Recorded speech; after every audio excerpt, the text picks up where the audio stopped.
Welcome to a mushy, romantic, sweet episode of Doing It Cheap.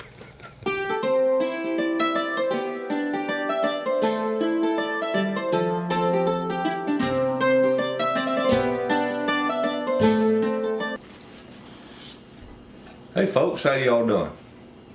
Well, this video right here is in response to a lady, one of my subscribers, and she asked would I talk about or tell the story about how I met my wife. Well, alright. I put on my videos, I tell folks, you got an idea for a video, something you want to see, let me know. So, this is for her, and anybody else wants to watch. I graduated high school in 1975. 2 weeks later, I was at Tennessee Tech University in Cookeville, Tennessee. Stayed there the summer quarter, the fall quarter, and come winter quarter, I dropped out of school. I withdrew from school and joined the Air Force. I didn't feel I was mature enough to apply myself like I could, and I said, you know what? I'll go in the Air Force. I'll get the GI Bill. And I'll be 4 years older when I get out. Maybe I'll be more mature and not waste my time, because I knew I could make straight A's if I wanted to. It's just a matter of wanting to.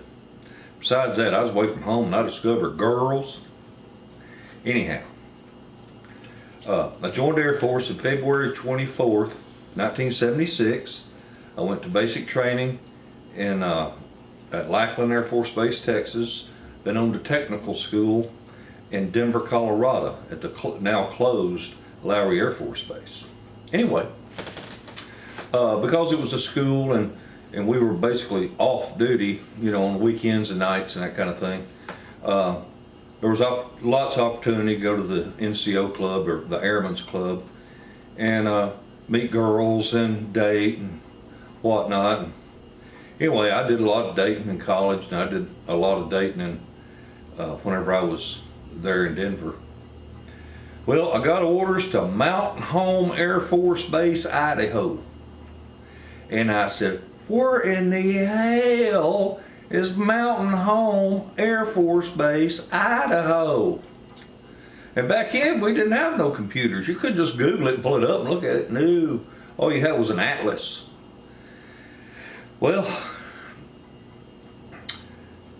I bought me an old van.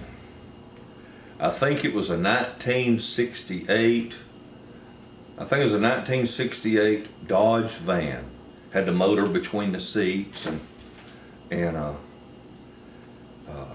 was driving out across the country.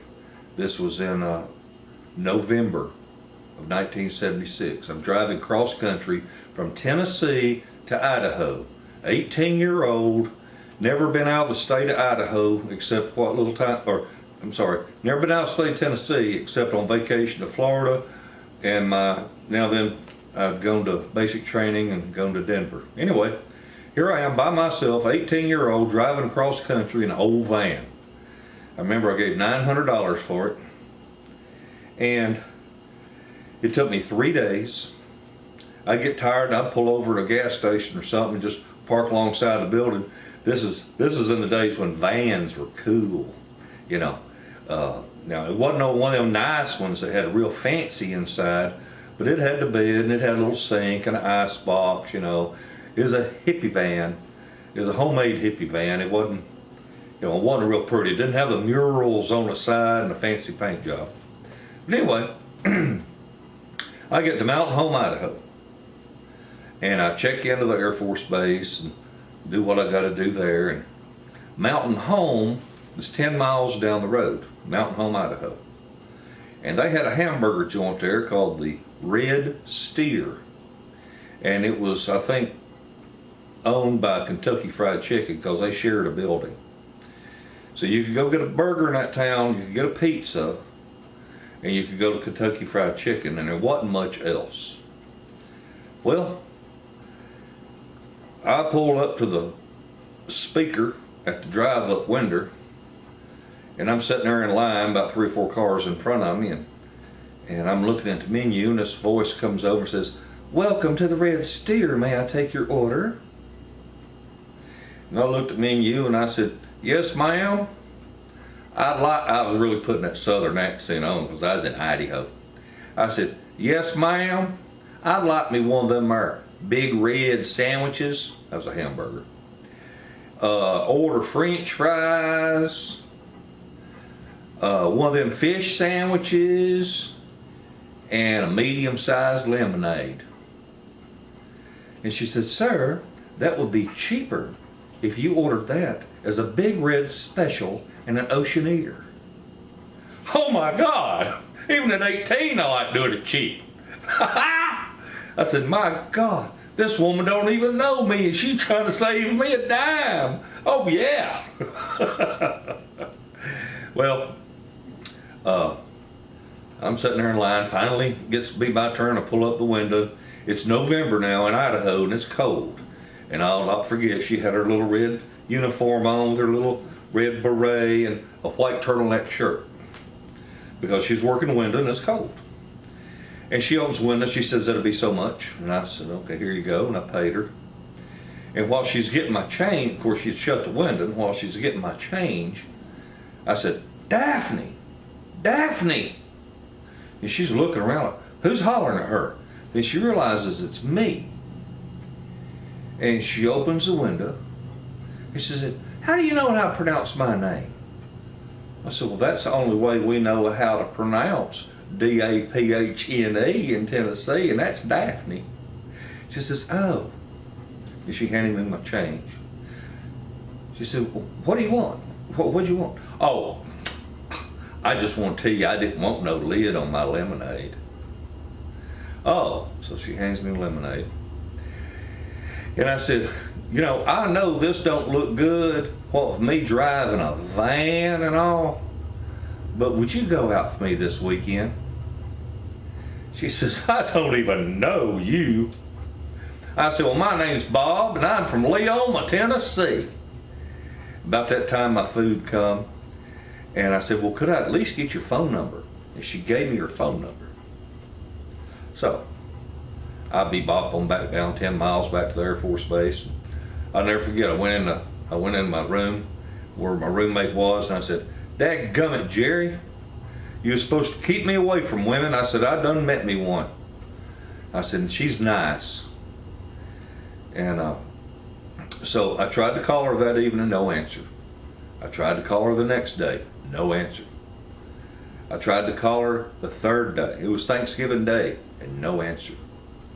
What I didn't know at the time is her dad worked midnight shift at Boise State Prison, Boise State Penitentiary. He was a guard. And because he worked nights, he needed to sleep during the daytime.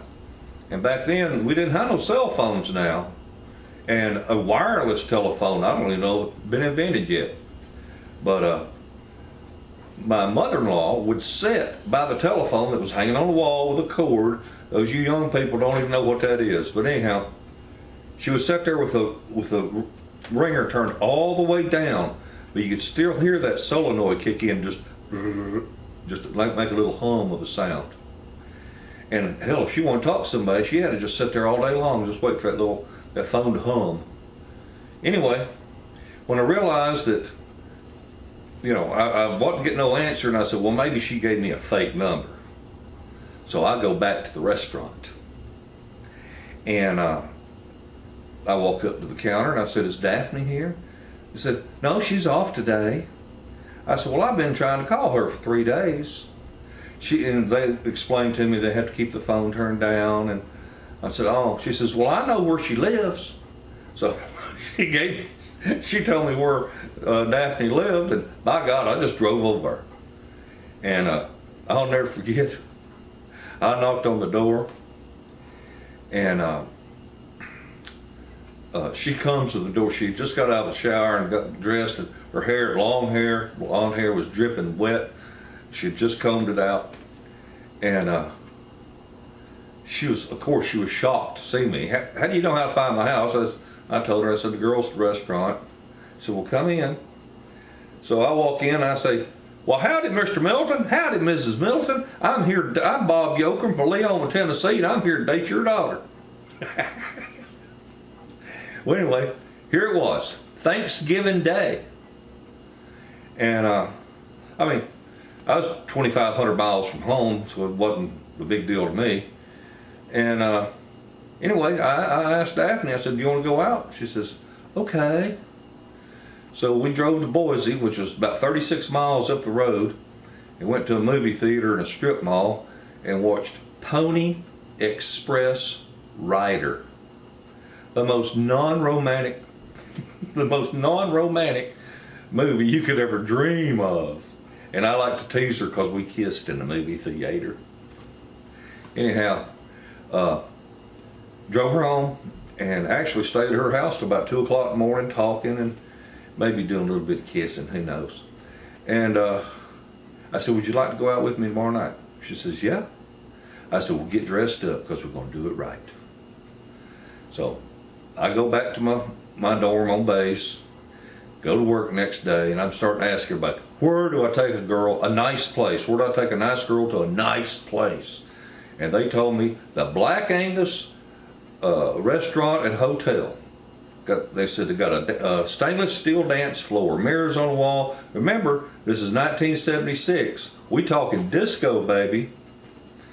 And so I take her to the Black Angus, and it was a really nice restaurant, one of the nicer restaurants in Boise at the time. Each table was in its own little three-sided, secluded little booth, and they had like inch-thick smoked glass between you and the other party, and all you had on your table was a candle. So it wasn't brightly lit. It was a nice romantic place to be, and quiet. And I was 19, she was 18, and at that time you had to be 19 years old to drink alcohol in Idaho. And remember, I'm 19-year-old, I'm not a man of the world, I don't know a whole bunch of stuff, and I didn't know a whole lot of different wines. But I knew there was this wine called Mateus. I had actually drank a little bit of that one time. So I ordered a bottle of Mateus Rosé. And it was so funny, the waiter brings it, I said, yeah, that's it, you know. I had actually read etiquette books. And so he pops the cork, sets it down, I'm smelling of the cork, and he pours a little bit in a glass, I'm smelling it, and I taste it. And it's so funny, Daphne looks over at me, she says, well, don't I get any?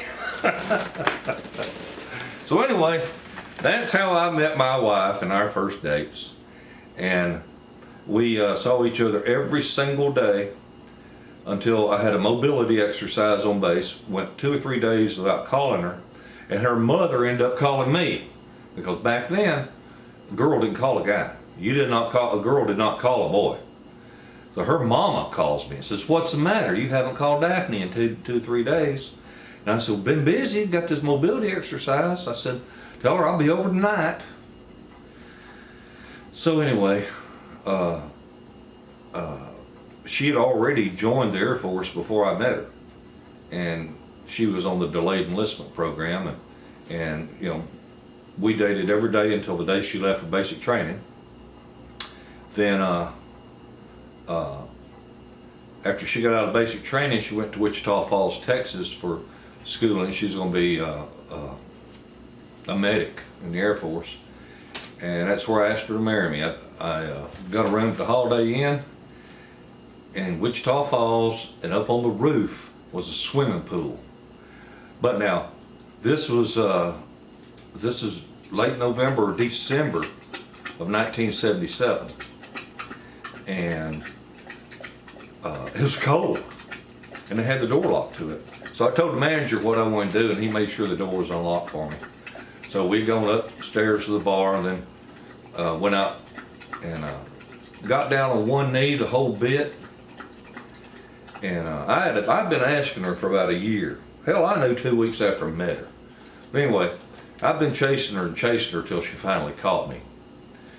So I give my speech. I promised her the moon, and of course I think all she's ever gotten is a moon pie.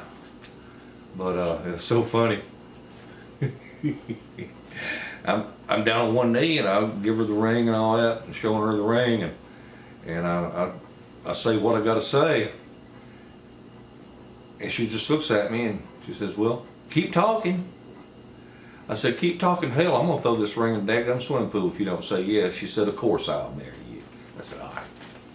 So she ended up getting orders to Italy, well no, Spain, and was able to swap with a girl who got orders to Mountain Home. So she got sent right back home, and here it was. Our first date was on Christmas. Our first date was on Thanksgiving 1976, and we got married on Christmas Day 1977. So there you have it. That's how I met and married my wife, and it was kind of a funny story. And I'm kind of glad the lady asked me to do it, because this is something that maybe my grandchildren can watch after I'm dead and gone. You know, who knows? Anyway, thanks for sitting through all this. It was a lot of fun to think back, and y'all have a wonderful day and a better tomorrow. Bye bye.